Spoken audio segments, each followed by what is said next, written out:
एक महीना पहले सगाई हुई थी और फिर एक लड़की अपने मंगेतर के साथ किसी काम से घर के बाहर निकलती है और वह अपना काम पूरा करने के बाद अपने मंगेतर के साथ आती है दुकान पर, कुछ खाने पीने का सामान लेती है और फिर एक नहर के किनारे बैठ जाती है। वह अपने मंगेतर से कुछ बात कर ही रही थी, तभी अचानक वहाँ पर 4 से 5 लोग आते हैं और उन कपल को कहते हैं कि हम लोग पुलिस वाले हैं और तुम लोग यहाँ बैठकर क्या कर रहे हो। और तभी उनके साथ लूटपाट करते हैं और जब वह लड़की अपने मंगेतर के साथ वहाँ से जाने लगती है तभी उसमें से एक शख्स कहता है, अभी रुक जाओ, तुम्हारा फैसला होगा, दीवान जी आने वाले हैं। एक शख्स अपाची गाड़ी से आता है उन्हीं कपल के पास और फिर 5 से 6 युवक मिलकर उसी लड़की के साथ रेप करते हैं और फिर उसको छोड़ देते हैं। अब वह लड़की अपने मंगेतर के साथ अपने घर पहुंचती है और पूरी आप बीते अपने घर वालों को बताती है और घर वाले फैसला लेते हैं कि बेटी की शादी होने वाली है, अगर यह बात समाज में पता चलेगी तो उनकी बदनामी हो जाएगी। तभी दूसरे दिन वह लड़की बाजार जा रही थी कुछ सामान लेने के लिए और वही मुख्य आरोपी वहां पहुंचता है, उस लड़की को घूरता है और फिर उसके बाद एक ऐसी घटना को अंजाम दिया जाता है जो कि काफ़ी हैरान कर देने वाली है। इसके बाद लड़की एक ऐसा फैसला लेती है जो कि काफ़ी तारीफ़ के काबिल था। आइए हम जानते हैं कि आखिर उन आरोपियों का क्या हुआ और उस लड़की ने ऐसा कौन सा फैसला लिया जो कि एक मिसाल बना। आप सभी दोस्तों को नमस्कार, मेरा नाम रवि है। अगर आप हमारे चैनल पर नए हो, सब्सक्राइब, बेल आइकन जरूर दबाएं। ये सच्ची घटना चालू होती है उत्तर प्रदेश का ज़िला है कासगंज और उसी के पास एक थाना है सारो। वहीं की रहने वाली एक लड़की जिसका नाम हम इस वीडियो में काल्पनिक लेंगे, उस लड़की का नाम था प्रिया। प्रिया की जो माँ थी उनकी बचपन में ही जब प्रिया थी तब उनकी मौत हो गई थी और वह अपने पिता के साथ रहती थी। कुछ साल रहने के बाद जो उसके पिता थे वह काम धंधा करते थे और ज़्यादा शराब पीने के कारण वह जो लड़की प्रिया थी अपनी मौसी के पास रहती है और उसकी मौसी ही उसका लालन पालन करती है। और 1 साल पहले प्रिया की फेसबुक के माध्यम से एक लड़के से मुलाकात होती है, दोनों में बातचीत होना स्टार्ट हो जाती है। तभी प्रिया फैसला लेती है क्यों ना उसी लड़के से वह शादी कर ले। अब वो लड़का था उसकी मौसी के पास जाता है और कहता है, मैं प्रिया से बहुत ज़्यादा मोहब्बत करता हूँ और मैं शादी करना चाहता हूँ। तो दोनों के घर वालों की मर्ज़ी से दोनों की 1 महीना पहले ही सगाई करा दी जाती है। और तभी 10 अप्रैल 2025 को जो प्रिया की मौसी थी वह प्रिया से कहती हैं, तुम अपने होने वाले पति के साथ चली जाओ जो कि राशन कार्ड ऑफिस है कुछ ही दूरी पे, वहाँ पर मेरा राशन कार्ड अप्लाई कर दो और जिसके बाद हम लोगों को भी राशन मिलने लगेगा। अब प्रिया अपने होने वाले पति को फ़ोन करती है और कहती है, मौसी ने बुलाया है और किसी काम से हम लोग बाहर चलेंगे, इसी दरमियान हम लोग बातचीत कर लेंगे।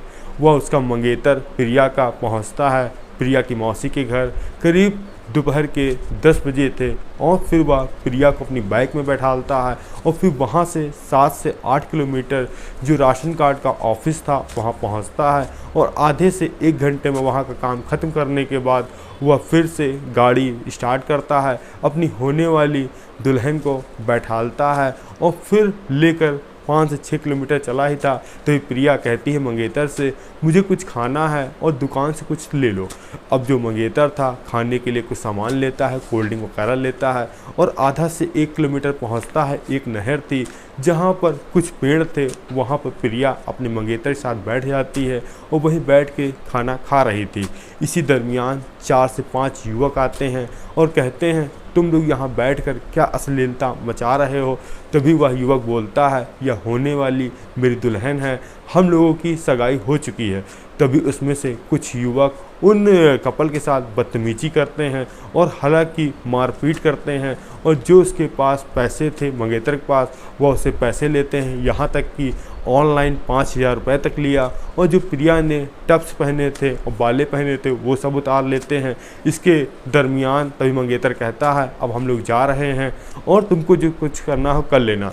तभी 5 युवक बोलते हैं, अभी तुम लोग नहीं जा सकते हो, दीवान जी आ रहे हैं, हम लोग पुलिस वाले हैं और तभी मंगेतर ने सोचा क्या पता पुलिस वाले ही हों जो पूछना चाह रहे हों, हम उनको बता देंगे।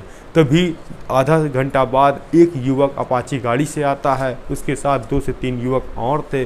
तभी वह युवक भी उनके साथ बदतमीजी करता है, यहाँ तक कि फिर सब युवक कम से कम 10 युवक हो जाते हैं, एक दूसरे के कान में कुछ कहते हैं। इसके दरमियान 5 युवक उस मंगेतर की जो वाइफ थी होने वाली उसको लेकर झाड़ियों के पास जाते हैं और बारी बारी से उस लड़की से रेप करते हैं। उसकी चीखने की आवाज़ उसको मंगेतर की सुनाई पड़ रही थी, मगर वह करे तो क्या करे, उसके सिर पर भी तमंचा उन आरोपियों ने ताना था और यहाँ तक कि हिदायत दे रहे थे कि अगर तुमने बचाने की कोशिश की तो मैं तुमको गोली मार दूंगा। आधे घंटे तक वो सब अपनी हवस की प्यास बुझाते हैं। जब उनकी प्यास बुझ जाती है तब वह वहाँ से फरार हो जाते हैं। इसके बाद जब उसका मंगेतर छूटता है, जाता है अपनी प्रेमिका के पास, वह बदहवास हालत में थी, तुरंत वह पानी पिलाता है और तभी उसकी प्रेमिका कहती है अब मुझे जीना नहीं है, मर जाना है।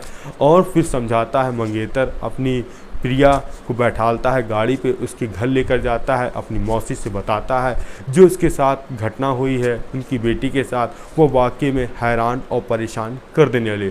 मौसी कहती है जो होना था वह हो गया है, अगर इस बारे में हम अगर थाने में कंप्लेन करेंगे जिसके बाद समाज में बहुत ज़्यादा बदनामी होगी, हो सकता है कि तुम्हारे माँ बाप भी मेरी लड़की से शादी ना करें। अब इसके दूसरे दिन प्रिया कुछ सामान लेने के लिए बाज़ार के लिए निकलने वाली थी, तभी मुख्य जो आरोपी था जिसका नाम था अखिलेश प्रताप सिंह उर्फ गब्बर, वह दूसरे दिन उस प्रिया को देखता है, घूरता है, जिसके बाद प्रिया भागकर फिर अपने घर आती है और प्रेमी को बताती है, मतलब अपने होने वाले दुल्हे को बताती है कि उस दिन दूसरे दिन भी वह आया था मेरे घर के बाहर और मुझे घूर रहा था। तभी प्रेमी फैसला लेता है कि अगर हम लोग आज शांत बैठेंगे तो यह रोज़ हम तुमको परेशान करेगा और जीने नहीं देगा। तभी जो उसका होने वाला मंगेतर था वह अपनी प्रेमिका को लेकर पहुंचता है थाने में और उन खिलाफ आरोपियों के खिलाफ तहरीर देता है, मुकदमा दर्ज कराता है। जिसके बाद यह बात सोशल मीडिया में फैलती है कि मंगेतर के सामने ही उस लड़की के साथ 10 लोगों ने रेप किया। अब जब पुलिस वाले धरपकड़ करते हैं तो पता चलता है यह बीजेपी का नेता है, कई सारे विधायक, कई सारे मंत्रियों के साथ इसकी फ़ोटो है और यह 15 साल से पार्टी के लिए काम कर रहा है। अब पुलिस ने सख्ती दिखाई तो 8 व्यक्ति गिरफ्तार हुए हैं और 2 अभी फरार हैं। अब पुलिस इनके ऊपर सख्त कार्रवाई करेगी और उस बच्ची को न्याय दिलाने की पूरी कोशिश करेगी। अगर आपको कहानी अच्छी लगे तो हमारे चैनल को जाकर सब्सक्राइब बेल आइकन जरूर दबाएं। हम आपसे मिलते हैं नई कहानी नए सुराग के साथ। जय हिंद, जय भारत।